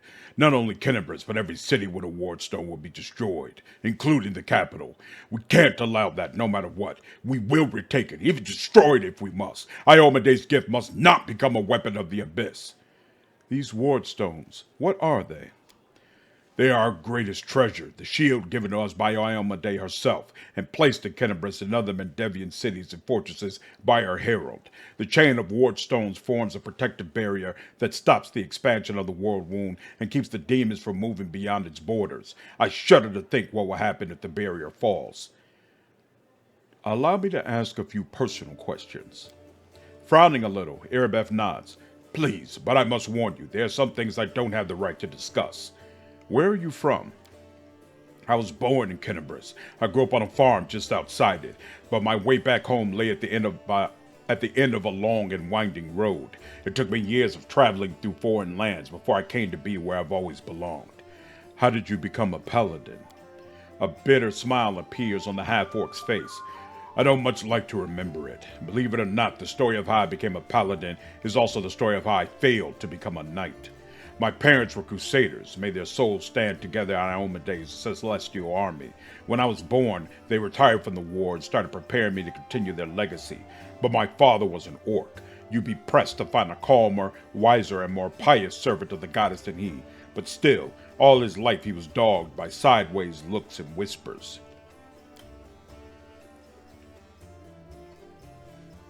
When I grew older and it was time for me to serve, I decided anywhere but Kenabris. That was where my father had served loyally, and his only reward had been injustice. Besides, the witch hunters, led by the honorable prelate Joran, stalked the city with a heavy hand. Who knows what they'd done to a strange girl with green skin? Instead, I went to... A smirk that looks more like a painful grimace crosses her face. You can laugh if you want, but I was young and foolish. I chose Lastwall of all places. You can imagine how well I was accepted in a country that had been battling the orcs of Belkzen since its foundation. There were many there like me, but we were all treated as second-class citizens. To the locals, my green skin was worse than leper scabs. Even my brothers in faith kept their distance. I took my vows, and the goddess granted me the powers of a paladin, but even then, not a single order would accept me into their ranks. I spent another 6 months knocking on doors before I realized the simple truth. I serve Iomedae, not these people. I don't have to prostrate myself before them, so I left, as a paladin, but not a knight. It's probably hard for you as a human to imagine what it's like when the very color of your skin and the fangs in your mouth make people in the street turn on the heel to avoid you. I mean no offense, of course. How did you come to join a knightly order? I left Lastwall and went traveling. The goddess guided me, and my path led me to where atrocities were happening. I often fought in exchange for gold, but never for unworthy aims, of course. I wandered the river kingdoms for a few years, killing monsters and tracking down criminals. Sometimes I thought I was just wasting time, that my true place was in Kenabris, but I pushed those thoughts away. I didn't even want to think about going back. But in the end, divine providence had brought me to my senses. It happened in Taimon. I was tracking a gang of bandits, which my employers suspected was a cover for Razmiran spies. I managed to find their lair, but inside I found something far more dangerous than spies, an unholy temple to Zan Kuthin. When I broke in there, the cultists were about to sacrifice someone, the person who was destined to become my wife, Anevia. But that's another story. After I cut down the cultists, I examined their papers and couldn't believe my eyes. A network of evil cults had spread through all of Avestan, including Mendev. Worse, the documents clearly showed that their allies, the Templars of the Ivory Labyrinth, had infested my native Kenabris and were even among the ranks of the Paladins. After that, delaying my homecoming would be tantamount to desertion. Luckily, I was no longer alone. Anevia was as eager to destroy the cultists as I was. Anevia and I hurried to Kenabris. We couldn't trust anyone. The papers indicated that the cultists had infiltrated everything. Luckily, I had some experience in investigation, and my beloved, the half-orc, smiles warmly. She knew her way around working locks, tailing people, and trading information with the city's bottom feeders. Soon we defeated, alas, not the whole Hydra, but a few of its heads. Do you know who turned out to be the leader of the cultists? The commander of the Eagle Watch. Can you imagine? While Prelate Joran was tracing witches through the street, the enemy had infiltrated the very order responsible for internal security. The scandal reached the ears of the Queen. At first, she planned to disband the order in disgrace, but then she offered its command to me and put its salvation in my hands. Of course, there was one small catch. I wasn't a knight, but I was made commander just the same, skipping the usual progression through the ranks. I can't imagine the followers of Zan Kuthin in alliance with demon worshippers. Shouldn't they hate each other? They should, but Baphomet's minions are masters of deception. They manipulate Zonkuthan's butchers as easily as Iomede's knights. The cultists from that unholy temple didn't know the true face of their associates in Kenebres. We ourselves learned the truth much later, after getting to the bottom of their nest. How did the people of Kenebres feel about your background? They tolerated it surprisingly well. I shouldn't have been so wary. Crusaders don't tend to be prejudiced, as a rule. After all, heroes from all over the world, even from other continents, come here to fight the demons. Apparently, the people are only suspicious of full-blooded orcs. There were already many like me here, and we don't have any problems, though the locals do have their superstitions. Mendev is as merciless as Last Wall. They just have a different set of victims. I kept seeing those same sideways looks and scowls, hearing the familiar whispers, but where once they used to whisper behind my back and point at me, now they whisper in my ear and point at someone else. It's so strange to be on the other side of humiliation, to wipe the spit from your face and suddenly be invited to change position and spit at someone else. You must have figured out by now that I'm talking about tieflings. It's true, there are many of them among the cultists and few among our crusaders, and our fighters do all they can to drive away those who would be our allies. People shun them, call them a Relu spawn, or worse, as if they chose to be born like that. I believe it's quite a feat to rise again, the call of one's blood, and join the forces of good. Still, most only see them as the enemy. I once saw a knight bleeding to death because he wouldn't let a tiefling priest touch his wound. Alas, I have been able to change this in all my time in Kenebres. I really like the reactivity in this conversation if you yourself are a tiefling. I feel like Wrath of the Righteous could actually use some more reactivity when it comes to race, but there are definitely some nice things that come up if you decide to go the tiefling route. Tell me about Anevia. We met at Timon as I was wandering aimlessly from one ordeal to another. We returned to Kenebres together to explore the Templars of the Ivory Labyrinth. The day the Queen knighted me was the second happiest day of my life. The first was the day of our wedding. But Anevia isn't just my beloved. She's my staunchest ally. We share every victory and defeat. The best of me is alive thanks to her. Thank you for saving her back then, the day Kenebres fell. Before her return, the only thing giving me the strength to protect the defender's heart was the hope that I'd see her again. We are in your debt. Thank you for your answers. Irabeth nods without saying a word. Tell me about the Eagle Watch. It was a small order, created to fight not only demons, but also the enemy within, to maintain the purity of the paladin ranks, prevent heresy, and identify spies, and it failed miserably at that. The Templars of the Ivory Labyrinth infiltrated it and formed their nests within its ranks. After the Queen had trusted me with leading the order, Anevia and I practically built it from scratch. We got rid of deadweight, people who weren't committed. We organized ways to transmit messages and orders safely. We introduced reliable ciphers. We found tacit allies around the city, from crusader orders to street beggars. This was my personal crusade, to purge the city of the Templars who had infested it, and I thought I was winning. I could feel it. We were so close to driving the cultists out of Kenebres, but Irabeth frowns. It's hard to admit, but those successes didn't count for much once the demons entered the city. On the contrary, if it wasn't for you, there wouldn't be a headquarters at the Defender's Heart. The cultists would have served up the city on a platter to the demons. The lines on Irabeth's forehead softened. Yes, and that's true. It's a good thing we achieved something. Thank you. There's a tiefling chained up in the Defender's Heart. What can you tell me about him? Irabeth shrugged scornfully. Woljif is a petty thief from a gang of thieflings operating in Kenebres. That's what we call them in these parts. They tried to rob a vendor of magical items recently. Unfortunately, we apprehended only one of them, and the rest managed to escape. We have nowhere else to keep him apart from the Defender's Heart, but that's hardly a prison. Woljif knows it too. He's been begging us for days to let him go free or have someone vouch for him. He's already asked you to put in a good word for him, hasn't he? Irabeth squints at you thoughtfully, then shrugs. If you want to recruit Woljif and put him to good use, go ahead and take him off our guards' hands. We can ill afford to let a soldier spend their days watching over a middling thief. I hope the tiefling proves useful should you decide to take him along. I have to go. Go. May Iomedae keep you safe. Nice. And finally, Anevia.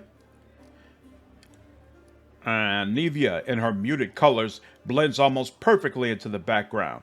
She appears relaxed, but her seemingly unfocused eyes are taking in everything around her, tracking and filtering potential threats. The only tell is the way she drums her fingers on her hip near her weapon sheath. She shows no signs of her injuries and confidently leans on her previously broken leg. She pretends to have just noticed you, even though she watched you approach from afar. Oh, hey! See how they patched me up? Now I can run, jump, and dance a jig if I feel like it. What are your responsibilities in the Eagle Watch?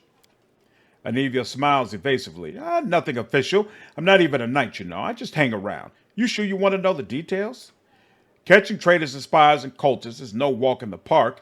It's a delicate job. You can't always do it all within the letter of the law. What if we surprise some suspicious blighter with an official search? Everyone will know about it before long, starting with their cronies. Then again, sneaking into people's houses at night ain't exactly legal. Crusaders can't be doing stuff like that, can they? Well, I'm not exactly a knight. She trails off. Tell me about yourself. She shrugs with a lazy smile. I'd be happy to, but there's kind of nothing to tell. What's so interesting about me? Where are you from? Nowhere. I was blown in by the wind and found in a cabbage patch. She stopped short. Sorry, that's an old habit of mine. I don't like blabbing about my past. But you saved my skin, so I guess I kind of owe it to you not to clown around, right? I'm from Nadal. I wouldn't wish my homeland on my worst enemy. You've heard of that place, I'm sure. Ruled by monsters that aren't alive nor dead, and the official religion is the cult of Zankuthin. I grew up in a slum, like a weed between the cobblestones. I didn't have a dad, but I had lots of aunts and uncles, my mom's cronies. No prize for guessing the kind of business she was involved in. They gave me a set of lockpicks as soon as I could hold a spoon, and while other kids were picking their noses, I was picking pockets. When I was 12, the monks of the Silent Shroud came for us. Creepy guys with their mouths sewn shut. They're the guards of Nisroch. Mom gave me to her friends, and we hid in the secret temple of Desna. I never saw my mom again. I lay low in the temple for the next few years, keeping my head down. I washed floors, fetched water, listened to sermons. Funny thing, after a while I started liking Desna's teachings, but as soon as I was old enough, I was out of there. I left Nadal and got as far away as I could. Quite a ragtag group you've got here. From nobles to street thieves. Yeah, you got that right. Only the best for you. What do you do if the knights and nobles fail to save the world? The lowlifes are our only hope. How did you meet Irabeth? I was bumming around Timon a while back, doing this and that. Desnan temples sometimes gave me odd jobs. You know, sometimes they needed people with skills like mine. On the surface, it was fine, I guess. After Nadal, the freedom of River Kingdoms should have seemed like heaven. My chance to sit back and enjoy life. But I wasn't happy. There just wasn't any joy in my new life. I was all alone. No one cared about me, and I didn't care about anybody either. I struggled to find a reason to drag myself out of bed every morning. Tying a stone around my neck and jumping into the nearest river started to look pretty appealing. One day, I was hired to follow some fellows when the local authorities suspected were Rizmarin spies. Whoa, wait a minute. Where leadership changed. Then when the land was conquered by Razmir, a tyrant claimed to have said to the god there. I didn't know there were call-outs to Razmir before the new DLC came out. That's interesting. Wow, I'll have to be on the lookout for that. I was stupid. I made a rookie mistake and they caught me. It's like my body had already decided to do what my mind had been fighting, to finally put me out of my misery. Get someone else to kill me, since I didn't have the guts to do it myself. They grabbed me. I thought they'd gut me on the spot, but instead they hog-tied me and dragged me off. And just like an animal going to the slaughter, my only thought was, let's get this over with. They brought me to this stinking cave, threw me on their altar, and I realized who it was. Cuthites from Nadal. They tracked me down after all those years, but I didn't care anymore. Wouldn't even have cared if they'd eaten me or whatever. We all gotta go sometime, right? So I was lying there, staring at these knives pointing at me, when fate rolled the dice and I hit the jackpot. Irabeth. There she was, storming into the cave. Picture it. I'm lying on an altar with all these white knife-wielding maniacs around me, and suddenly Irabeth storms in. I thought it was Iomedae herself. Fierce in her shining armor, with her gleaming sword raised, she made quick work of those scumbags, chopped them up just like that. I didn't have time to blink. She untied me, and then Anevia's face lights up as she chuckles. She looked through the papers they had on the table, and she started swearing like a sailor. So much for Ioma Day. How did you and Irabeth end up in Kennebrus? After almost becoming a human sacrifice, I knew I never wanted to leave Irabeth's side. Desna knows I fell for her instantly, and I fell hard. My misery was gone, and when Irabeth showed me what was in those papers, proof that the cultists had a nest in our home city, well, I offered to help without a second thought.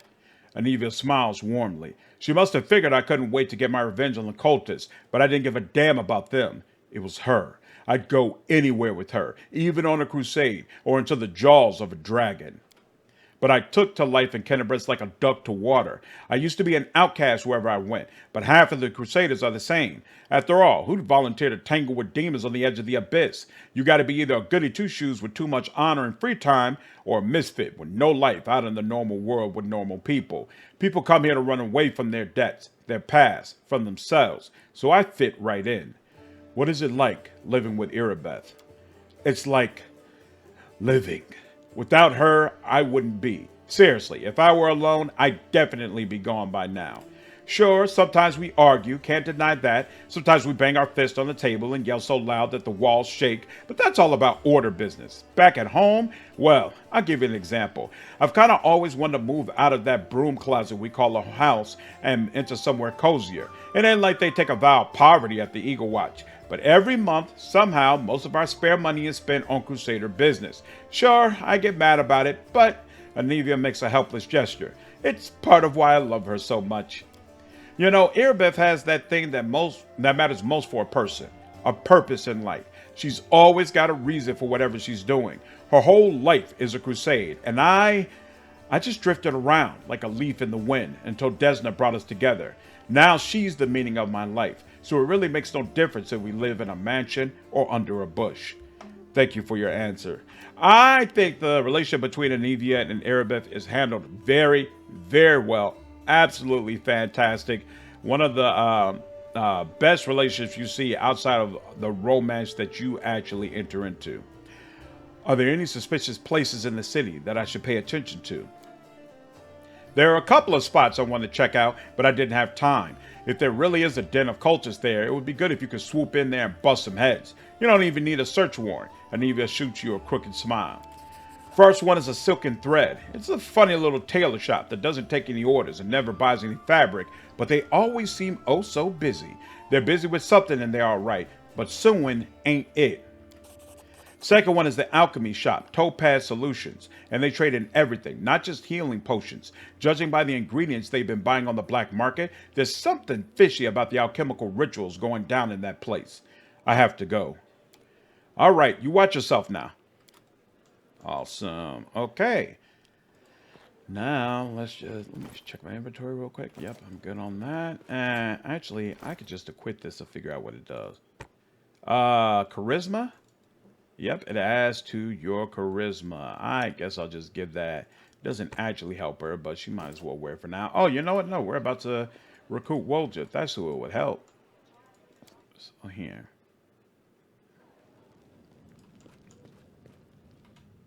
Save that. Well, Chief, what do you got for me? I'll talk to Irabeth, and I've decided to make you part of my troop. We'll see how it goes. You must be a smooth talker. Come on, Delvin. Get these bracelets of yours off me.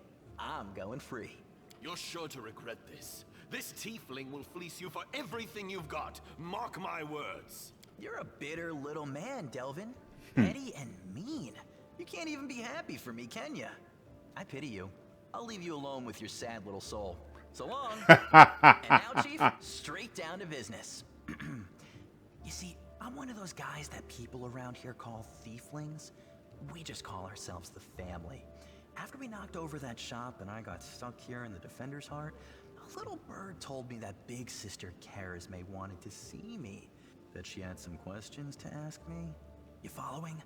Now, she won't be asking me questions like, Woljif, how'd you manage to get out of this one? Or, Woljif, you're so thin, didn't they feed you? No, something serious has gone down, and I just know they want to try to pin something on me.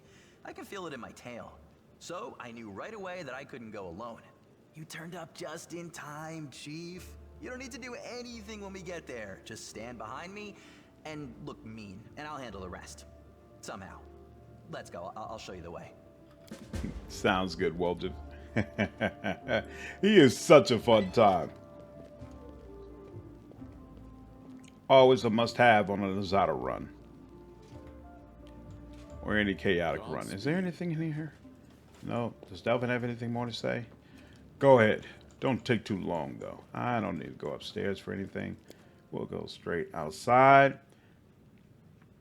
And, oh, you know what? Let me check his levels and spells. So, he's fully leveled. Okay. And let's look at the spell book. I'm missing a spell. I think I'm going to go with another bless. What do you have? I remember you having something useless. Yeah. You've got color spray. I'm not a fan. Grease is good. So we'll need to, and mage armor is nice. We'll need to redo your spells a little bit once we have, once we're about to take a rest. You got all healing here. You've got nothing here. So let's put bull strength.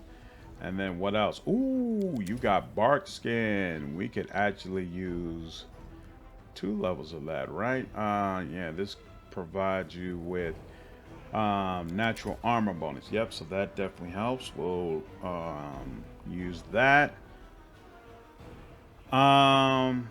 What else? You don't have any spells, so yep, that's it. We are now officially ready to leave. And I think that's a good place to go ahead and end this episode. So we've cleared all this up, and it'll be time to finally start exploring this area. Hope all of you enjoyed it. Leave me your thoughts down in the comments below, and I'll see you all in the next episode. Take care.